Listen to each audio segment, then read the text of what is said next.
Hey guys, Joshua Gundam here, and this is a video because one of our subscribers requested how do I build, or how do you build, customized MSIA? And so today's going to be a real quick tutorial. For starters, I'm going to show you a little glimpse of my collection.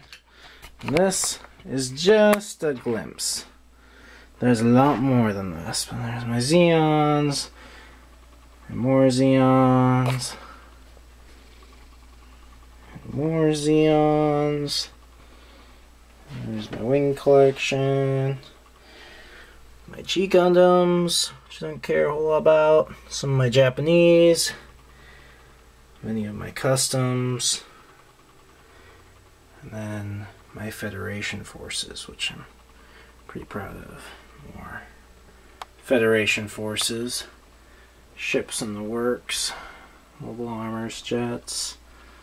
Some other extra cool stuff. So, I guess before you start building, you have to pick what kind of parts you want to use, and I like to use wing units as my customs. And today we'll take our blue Leo, and we will take heavy arms custom, or heavy arms, and I think just to keep things interesting, we'll take an RX-78.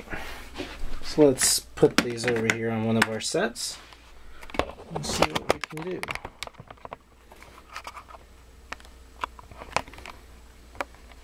Try and zoom in. Okay, so we have 3 Gundams here, and they're each very different. They're from, well, 2 are from the same series, and 1's from a different series. Now, you could take any 3 Gundams, but what I'm going to cover here are the basics. Head joints. You know, they all come apart. As you can see, there's the head joint. And the Leo, he's got a head joint too. Sorry, it's kind of hard to aim with my left hand. Now, you want to make sure that your head joints are near the same size, because if they're not near the same size, you're going to end up stretching out your parts. And so, it's a little bit of trial and error, but look, it fits. It looks completely silly, but there it is. And you can do the same for the arms and for the legs, and usually with the torsos.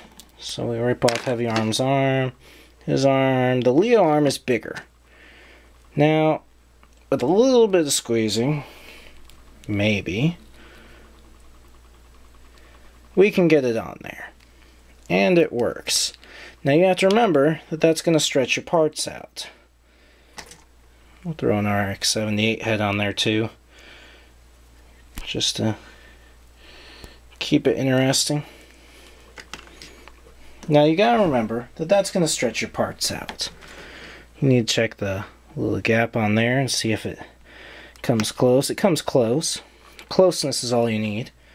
Now, I will say though that you can overstretch your parts by putting them on a mobile suit that's too big.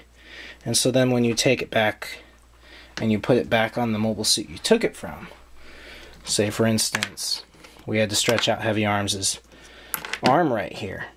It's going to be kind of loose. You see that? It's kind of loose. And so now his arm doesn't aim. So that's why you want to make sure that they're close. But don't worry, even though your Heavy Arms' arm is all wiggly and you're crying, like, why would I be so stupid to do that?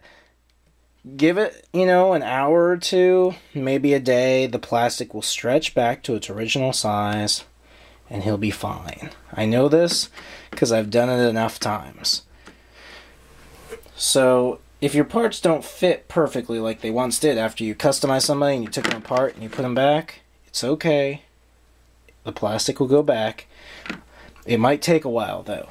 I did that once with a GM second release and a extended MSIA Zaku 2, and I was like meshing the Zaku with a GM, and it was pretty cool. It was really cool, and I didn't want to forget the design, so I left it like that for a while, and when I put him back, the Zaku's legs were just all over the place, and I nearly cried, because it was extended. And I was like, I'll never do this again. But after I waited, oh, I don't know, 2 months or whatever, the plastic reset back into its place. It just does that. And it's fine. Now, it helps to color code, just try and pick colors that go together.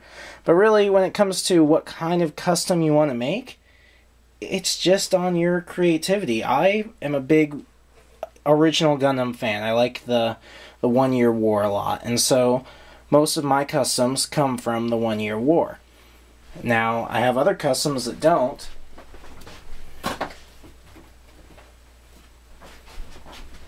I have right here is something I made a long time ago called the Wolf Gundam. He has Tallgeese 3's shoulders, and Tallgeese 1's boosters, and Tallgeese 1's arms, and Death Scythe's legs, and Epion core, and he has some Alex armor, and a shield from Tallgeese, and he's got a beam saber from one of the blue frame or the red frame, and I think he's really rocking cool, but he really doesn't fit into the Universal Sentry.